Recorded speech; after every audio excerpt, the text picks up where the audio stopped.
Hey, what's going on, guys? I am back here to do this video, kind of a continuation of the current trend of accommodating the old school wrestling a little bit more. This video will not be centered around old school wrestling as such, but I think the question of this video will allow people to compare the old school wrestling to what we have today and be able to say that this old school period was their favourite period for this question. Because it does allow that. It does allow for that sort of accommodation, because it's a question that could stretch from as far back as you care to mention to as current as today.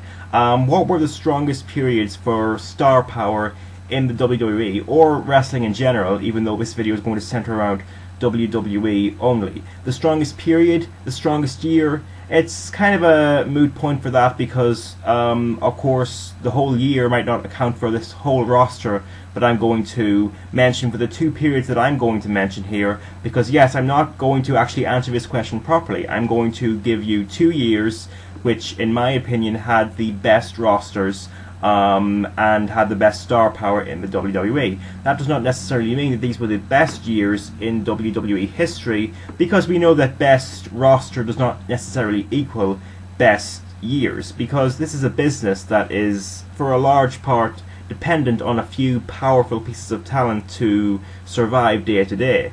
I think there's only a few periods in wrestling history where the roster was so stacked that you could lose 4 or 5 main eventers and you could still, it would be bad but salvageable.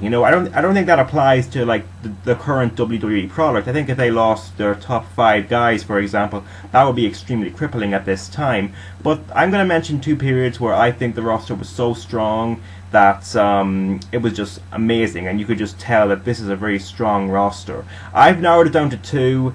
I know that this might not be representative of everyone's opinion on what the strongest roster was, but keep in mind, again, it's not the favorite year or best year, it's just best roster, because it's a compliment to the promotion if they're able to have a great year of a product with only a few strong pieces of talent. But this is going to be a question based on star power, not on how the stars were used, not on how good the storylines were, not on how good the product was in general, but just the roster itself. Because we often, a modern day example, we often say how strong the TNA's roster is, and I agree, that's a really strong draw for me to watch TNA, because there are so many guys on that roster that I actually like to watch and would really want to see wrestle. Does it matter the booking? Of course it does, because you can't really enjoy the roster as much as you should if they're not being used in the right way. But it's no denying that TNA have had a strong roster, probably the best roster in the world for at least 2 years, I would say. And it's kind of a shame that they're not always going to be the best products, but what are you going to do about it?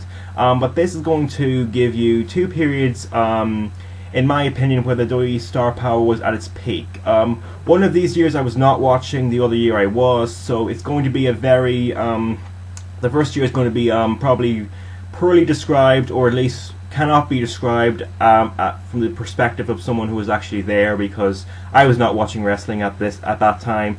But then we get to the second year and I was, so I can talk about that a little better. Hopefully someone who watches this video who was watching wrestling in this particular year will be able to do a response that is a little more insightful, a little more perspective from someone who was there. So let's get started.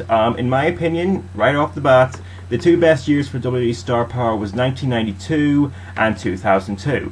Now, of course, not all of these pieces of talent were on the roster at once for the whole year of 92. There are people, or 2002, there are people who were leaving, there are people who were coming back. It wasn't always this roster for the whole of that particular year, but there were probably periods where these rosters were present, or they at least had enough of these guys where the roster felt so stacked that you just had to watch. I think the best example of how stacked 92 was the 92 Royal Rumble, which I actually do have on DVD. That probably has the best stacked Royal Rumble in terms of superstars that I have seen, because there are so many guys in there that you could think would win that match, and so many guys that were just main event caliber guys. And that, to me, is one of the reasons I would cite 92 as a big year in terms of star power. The other reason I would say is that they had both of the big draws of the previous decade. They had Hulk Hogan and they had Ric Flair. That on its own is enough to say that is a great roster, because those were the guys in the 1980s. Those were the two most powerful pieces of talent, and they were both in the WWE in 1992. Now, of course, at this time I would say Hulk Hogan, his luster had worn off, and they were trying to replace him with a big new superstar. They were constantly trying to do that in the early 1990s, but he was still there. He was still Hulk Hogan, and he still commanded a following. You cannot say that his being there at the time was not as impactful as it was meant to be.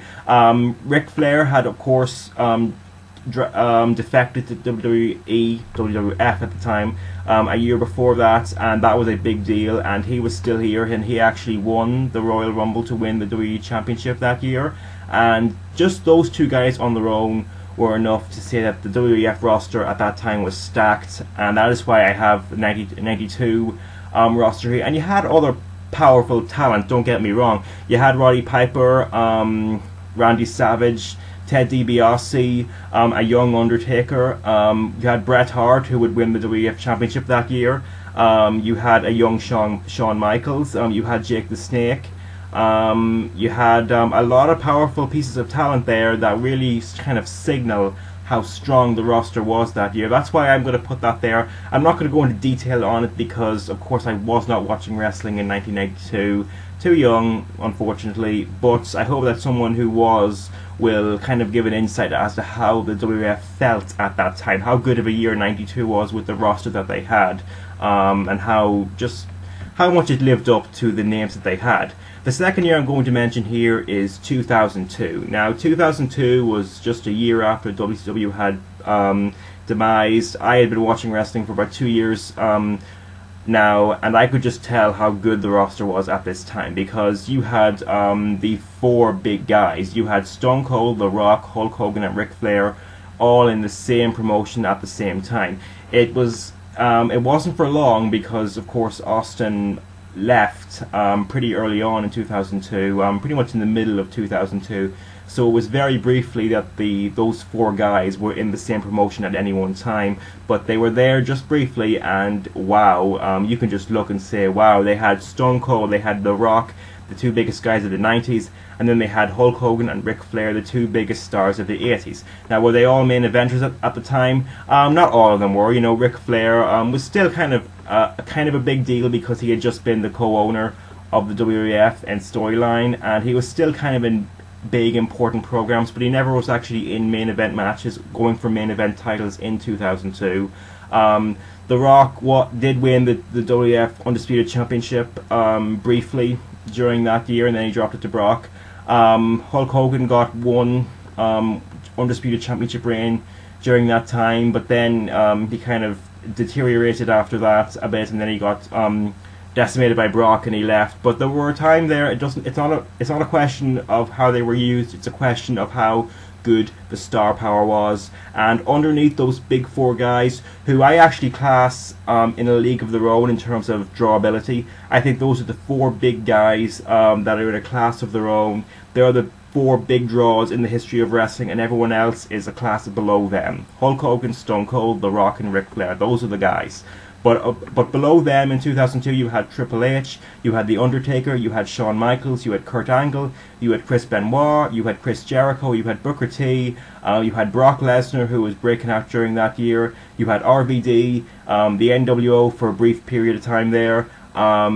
You had so many guys that were just, wow, that was a great roster during 2002. Was 2002 a good year? I thought it was a good year. I was never challenged as a wrestling fan during 2002. I thought it was a very good year. You know, you had a lot of unpredictability going on with the Undisputed Championship because it kept changing hands pretty much at every pay-per-view, and that actually did work in my opinion, because when Brock won it, and you really felt like that was the end of all the instability. Brock was going to be champion for a long time. In the end, it turned out to be a kind of short title reign. He only held it until the Survivor Series, but at the time it felt so momentous because the title had been passed around so much, and then Brock came in to just kind of calm everything down, and he was going to have a really big long title reign. He was going to shake things up with a big long title reign. That felt momentous to me. It was a really great roster, and it was a good year. It wasn't the best year by any means, but I thought it was a good year. And I thought though it was hard for it to be bad with the roster that they had. You know, again, not this roster for the whole of 2002, because Stone Cold was not there for the whole time. But for a brief time there, they had all these guys, and it was just wow. It was a huge roster to me. Okay, so I'd like to hear what you think about this. What you thought was the best roster out of these two. You know, maybe you have a different roster entirely that you think was better in another particular year. But these two, to me, are the best periods for star power in the WWE, in my opinion. So tell me your opinion. I'm out. Later.